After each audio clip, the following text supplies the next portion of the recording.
Central जेलमध्ये एका कैद्याला फाशी होणार होती. फाशीपूर्वी त्याला त्याची शेवटची इच्छा विचारण्यात आली. त्याने सांगितले की तो आपल्या पत्नीसोबत शेवटची रात्र घालवू इच्छितो. जेल प्रशासनाने त्याची ही इच्छा मान्य केली. जेव्हा त्याची पत्नी जेलमध्ये आली आणि दोघांना एका खोलीत एकटे सोडण्यात आले आणि जेव्हा ते दोघे एकत्र वेळ घालवू लागले, तेव्हा कोणीच विचार केला नव्हता की आत काय होणार आहे. पण काही वेळाने खोलीच्या आत जे घडले ते CCTV कॅमेऱ्यात रेकॉर्ड झाले.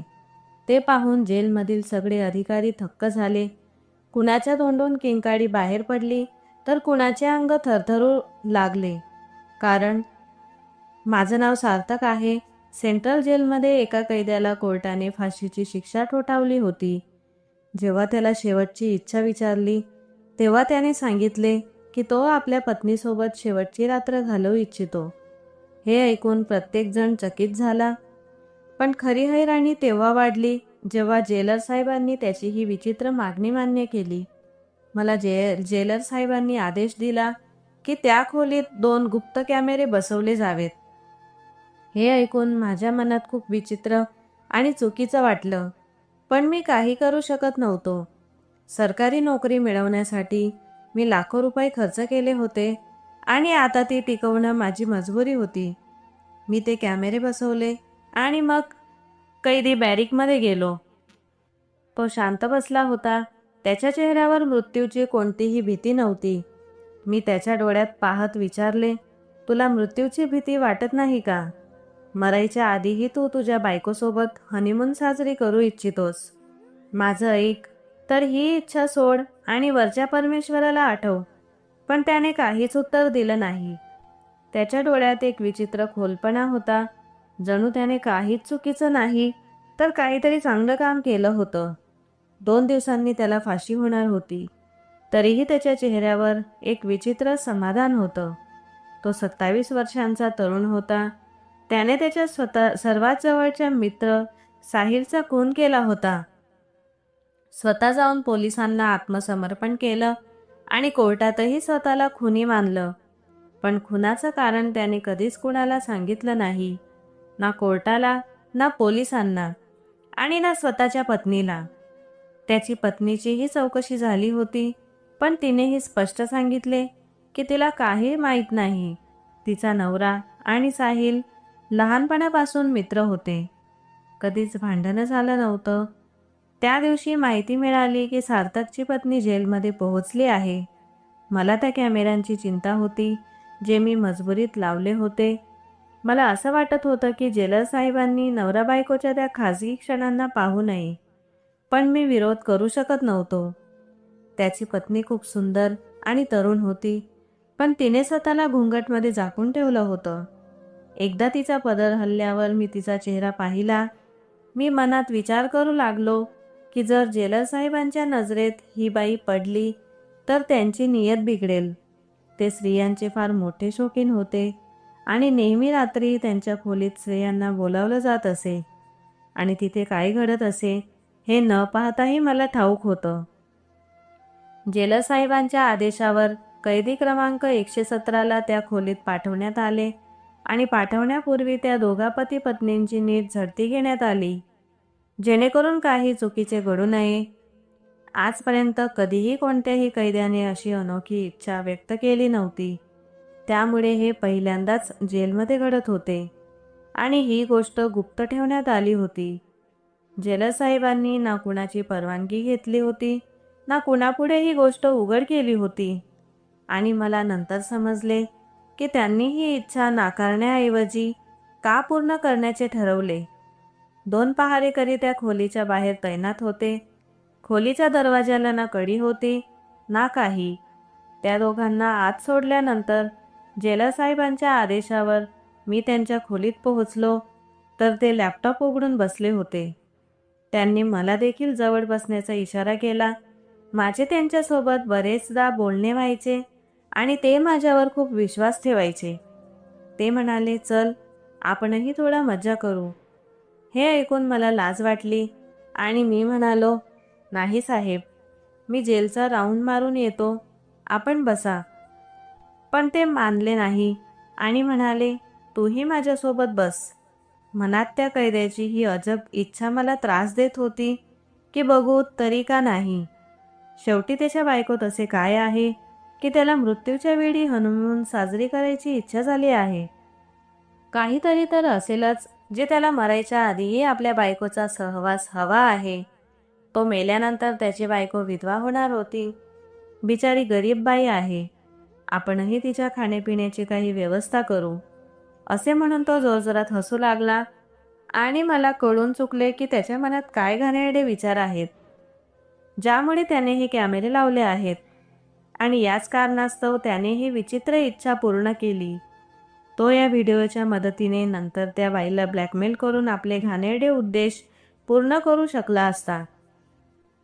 ही गोष्ट लक्षात येताच मला स्वतःचा तिटकारा वाटू लागला की मी त्याच्या सांगण्यावरून कॅमेरे का लावले. एक इज्जतदार बाई आयुष्यभर त्यांच्या पायाशी रडत राहणार होती. मी स्वतः विवाहित होतो. कदाचित म्हणूनच मला प्रत्येक गोष्ट जास्त जाणवत होती. जेलर साहेबांनी मला जबरदस्तीने त्यांच्या जवळ बसवले. स्क्रीनवर त्या खोलीतील दृश्य दिसू लागले. खूप उच्च दर्जाचे कॅमेरे होते. आवाजही स्पष्ट ऐकू येत होता आणि त्या खोलीत घडणारी प्रत्येक गोष्ट आम्हाला स्पष्ट ऐकू आणि दिसू लागली. जेलर साहेबांची नजर स्क्रीनवर खिळली होती. मी कधी स्क्रीनकडे पाहत होतो तर कधी लाजेमुळे डोळे खाली घालत होतो. त्या कैद्याने आपल्या बायकोचा हात धरून तिला पलंगावर बसवले आणि तिच्या चेहऱ्यावरचा पदर हलवला. स्क्रीनवर तिचा चेहरा दिसताच जेलर साहेब त्यांच्या घाणेरड्या जिभेने तिच्या सौंदर्याची स्तुती करू लागले. आणि मग स्पीकरमधून आलेल्या आवाजाने आम्हा दोघांना धक्का बसला. ते दोघे आपसात बोलत होते. माझी नजरही स्क्रीनवर खिळली आणि मग जे दृश्य आम्ही पाहिले त्याने आमच्या तोंडून किंकाळी फुटली. त्या कैद्याच्या बायकोने सुहागरात दरम्यान अशी कृती केली जी कदाचित कोणतीही बाई करू शकणार नाही. ती आपल्या नवऱ्यापेक्षाही जास्त ताकदवान निघाली आणि पाहता पाहता तिने आपल्या नवऱ्याला हरवले. आता मला समजले की त्या कैद्याने आपल्या शेवटच्या इच्छेत बायकोसोबत अशी रात्र का मागितली होती. जेलर साहेब लगेच त्या खोलीकडे धावले.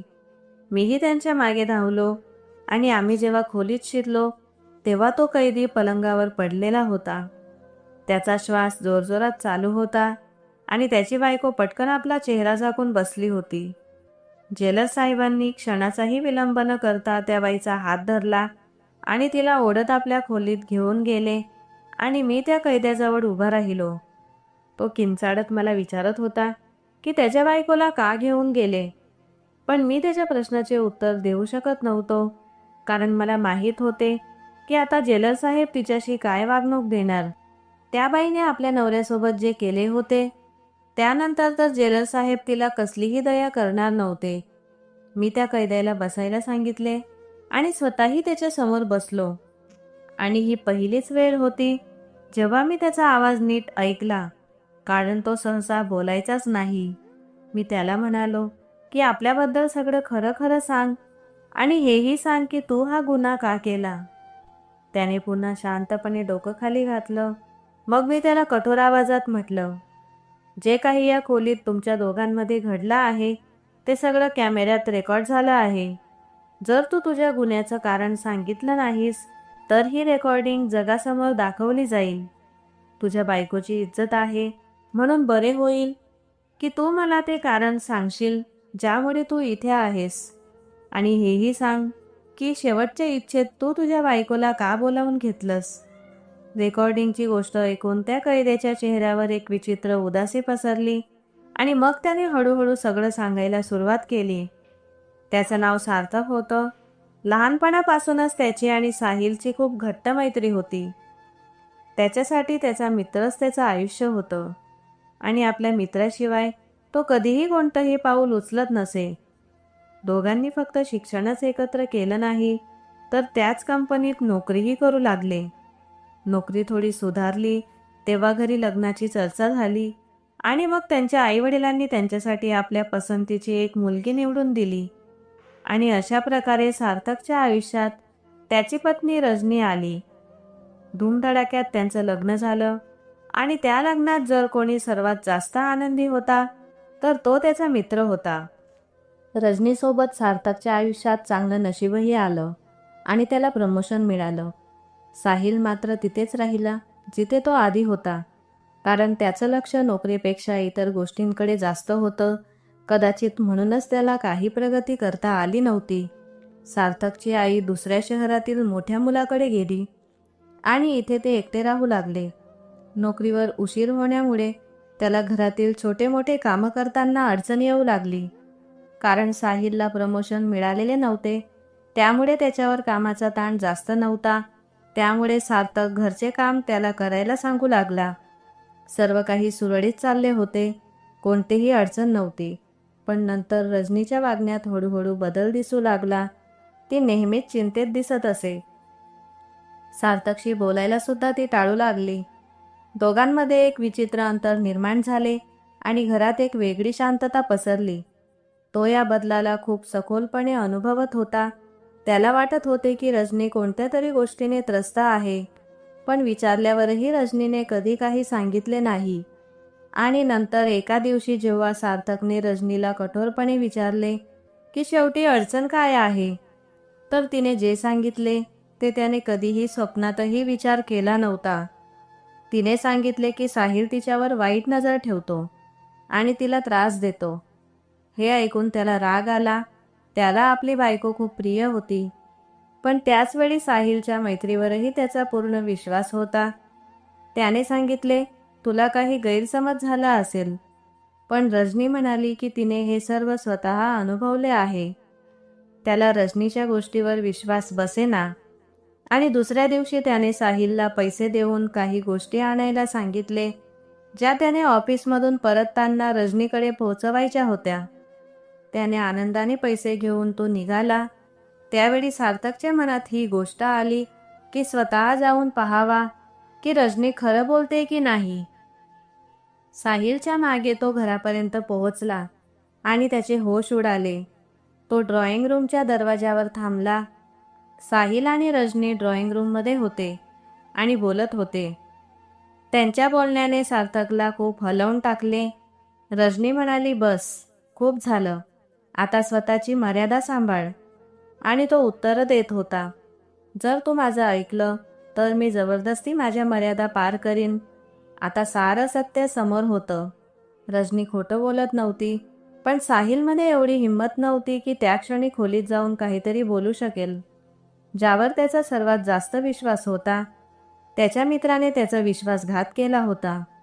त्याने उलटं पाऊल बाहेरच्या दिशेने टाकले. या गोष्टीला 2 दिवस झाले होते, पण त्याचा अंतर्गत राग शांतीस आलेला नव्हता. त्याने आपली बायको रजनी तिच्या माहेरी पाठवली आणि स्वतः ऑफिसमधून परतताना साहिलला घरी आणले. आता त्याला साहिलकडून सत्य जाणून घ्यायचे होते की त्याने असे का केले. पण जेव्हा त्याने हेच त्याच्या मित्राला विचारले, तर त्याने जे काही सांगितले ते ऐकून सार्थक खूप रागावला. त्याच्या मित्राने सांगितले की रजनी पूर्वीही अनेक मुलांबरोबर संबंधात राहिली आहे. तिचे वागणे चांगले नाही. हे ऐकून त्याने रागात त्याच्या मित्रावर हल्ला केला. त्याने रागात जवळच ठेवलेली फळं कापण्याची सुरी उचलली आणि त्यावर वार केला. हे सगळं इतकं अचानक घडलं की सुरी थेट त्याच्या हातातील नसेला लागली. काही क्षणातच साहिल त्या खोलीतच अकस्मात मृत्युमुखी पडला. आणि जेव्हा सार्थकला शुद्ध आली तेव्हा सगळं संपून गेलेलं होतं. त्याने स्वतः पोलिसांना फोन करून खबर दिली, कारण तो स्वतःला गुन्हेगार समजत नव्हता. तो स्वतःही धक्क्यात होता की त्याने हे काय केलं. आणि नंतर त्याने आपला गुन्हा मानून स्वतःला पोलिसांच्या हाती दिलं. 4 महिन्यांचा केस चालला आणि नंतर त्याला मृत्यूदंडाची शिक्षा ठोठावण्यात आली. पण आश्चर्य असे की मृत्यूदंडाची शिक्षा ऐकल्यानंतरही त्याच्या डोळ्यात एकही अश्रू दिसले नाहीत. तो पूर्णपणे शांत होता. आणि एकदा त्याची पत्नी भेटीसाठी जेलमध्ये आली होती. ती भेटही फार औपचारिक होती. मग अचानक त्या कैद्याने मृत्यूपूर्वी आपल्या पत्नीकडून सुहागरातसाठी इच्छा व्यक्त केली. मला आणि जेलर साहेबांना वाटलं की कदाचित तो त्याच्या पत्नीवर खूप प्रेम करतो आणि म्हणून मृत्यूच्या आधी तिला पाहण्याची इच्छा आहे. परंतु स्क्रीनवर जे दृश्य दिसलं ते काही वेगळंच सांगत होतं. जेव्हा त्याची पत्नी त्याला भेटायला आली तेव्हा त्याने तिला आपल्या समोर बसवलं आणि म्हणाला, तुझं सत्य मला कळालं आहे. मला समजलं की गुन्हेगार माझा मित्र नाही तर तू आहेस. असं म्हणत त्याने तिच्या साडीचा पल्लू ओढून घेतला आणि म्हणाला, तुला स्वतःची इज्जत उधळणं खूप आवडतं, मग आज मीच तुझी इज्जत उडवीन. हे ऐकतानाच त्याच्या पत्नीने उत्तर दिलं, उद्या तुझी फाशी आहे. जर आज तू माझ्याशी काही चुकीचं केलंस तरी तुला काही मिळणार नाही, कारण मला माहीत आहे की तुला माझ्याशी नव्हे तर माझ्याबरोबर झोपणाऱ्या तुझ्या मित्र साहिलशी जास्त ईर्ष्या आहे. खरी गोष्ट ही आहे की मला तो तुझ्यापेक्षा जास्त आवडला आणि मीच त्याला माझ्याजवळ बोलावलं, पण तो प्रत्येक वेळी तुझ्या मैत्रीमुळे नकार देऊ लागला. तो म्हणायचा की तो तुला फसवू शकत नाही. तो तुला सर्व सत्य सांगू इच्छित होता. त्याला माहीत होतं की माझे अनेक मुलांशी नातं राहिलं आहे, म्हणून मी तुझ्या मनात त्याबद्दल शंका इतकी वाढवली की तो तुला काहीही सांगेल तरी तू त्याच्यावर विश्वास करणार नाहीस. मला हवं होतं की तुमच्या मैत्रीत फूट पडावी आणि साहिलला मिळवणं सोपं व्हावं. हे ऐकून त्याने तिच्यावर हल्ला केला, पण रजनी त्याच्यापेक्षा अधिक ताकदवर निघाली.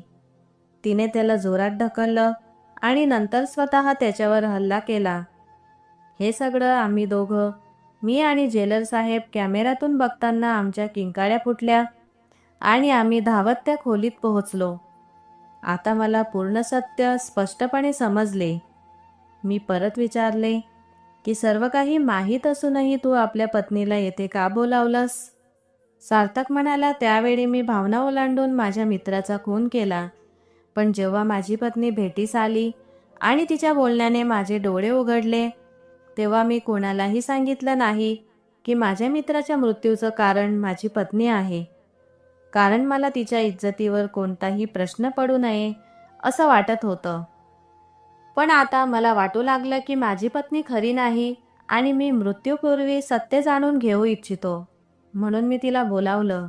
आणि मला पूर्ण खात्री होती की जेलर साहेब सारखा माणूस नक्कीच त्या खोलीत कॅमेरे लावेल आणि माझ्या पत्नीचा खरा चेहरा कॅमेऱ्यात रेकॉर्ड होईल. आणि तसेच झालं. मी जाणून बुजून सोहागराची गोष्ट केली की ती आपला खरा रंग दाखवेल आणि सगळं कॅमेऱ्यात कैद होईल. मला माहीत आहे की येथे प्रत्येक गोष्ट रेकॉर्ड होते. मला माझ्या शिक्षेवर काही तक्रार नाही, पण मला वाईट वाटतं की मी माझ्या बालपणीच्या मित्रावर विश्वास ठेवला नाही आणि त्याला गमावलं. आता मला हवं आहे की माझ्या पत्नीलाही तिच्या गुन्ह्याची शिक्षा मिळावी, कारण तिने माझ्या मैत्रीत विष पसरवलं. तिने आम्हाला एकमेकांचा शत्रू बनवलं. त्याची ही गोष्ट ऐकून मी थक्क झालो. तो खूपच चलाख होता. जेलरचा स्वभाव ओळखून त्याने हा सारा खेळ रचला आणि तो यशस्वीही झाला. त्याच्या पत्नीचा खरा चेहरा कॅमेऱ्यात रेकॉर्ड झाला आणि आता त्याच्या पत्नीलाही शिक्षा दिली जाऊ शकते. पण हे सर्व आता जेलरच्या हातात होते. मी कैदी क्रमांक 117ला परत त्याच्या बॅरिकमध्ये पाठवलं. दुसऱ्या दिवशी त्याला फाशी होणार होती. मी परत जेलर साहेबांच्या खोलीत पोहोचलो तेव्हा त्यांच्या खोलीचा दरवाजा बंद होता. मला माहीत होतं की ते आता तिला सहज सोडणार नाहीत. मी शांतपणे तिथून निघून जेलरच्या राऊंडवर गेलो आणि विचार करू लागलो की एक स्त्री किती जीव नाश करू शकते. आतापर्यंत रजनीने कितीही मुलांच्या आयुष्याचा नाश केला होता आणि अखेर तिने आपल्या नवऱ्याला मृत्यूच्या दारापर्यंत पोहोचवलं. हे सगळं केल्यानंतर ती स्वतःही वाचू शकली नाही. माहीत नाही आता जेलर साहेब तिला हव्यासापोटी काय करत असतील. कदाचित ती देखील त्या स्त्रियांच्या यादीत आली असेल ज्यांच्या किंकाळ्या या भिंतींमध्ये येत राहतात. या जेलमध्ये काम करताना मी एक गोष्ट चांगल्या प्रकारे समजली होती की बहुतेक गुन्हे भावना ओलांडून आणि सत्य जाणून न घेता केले जातात. त्यामुळे मी नक्की सांगेन की कोणताही पाऊल उचलण्यापूर्वी माणसाने एकदा सत्य नक्की जाणून घ्यावं. भावनेच्या भरात चुकीचे निर्णय घेऊ नये. जेणेकरून आपल्याला पश्चातापाची वेळ येईल. तर मित्रांनो, आशा आहे ही कथा तुमच्या हृदयाला स्पर्श करून गेली असेल. तर मित्रांनो, या कथेबद्दल तुमचं मत काय आहे कमेंट बॉक्समध्ये नक्की लिहा. आणि जर तुम्हाला आमची कथा आवडली असेल तर कृपया लाईक करा आणि अजूनही आमच्या चॅनलला सबस्क्राईब केलं नसेल तर नक्की करा. तर भेटूया अशाच आणखी एका प्रेरणादायी कथेसोबत. धन्यवाद.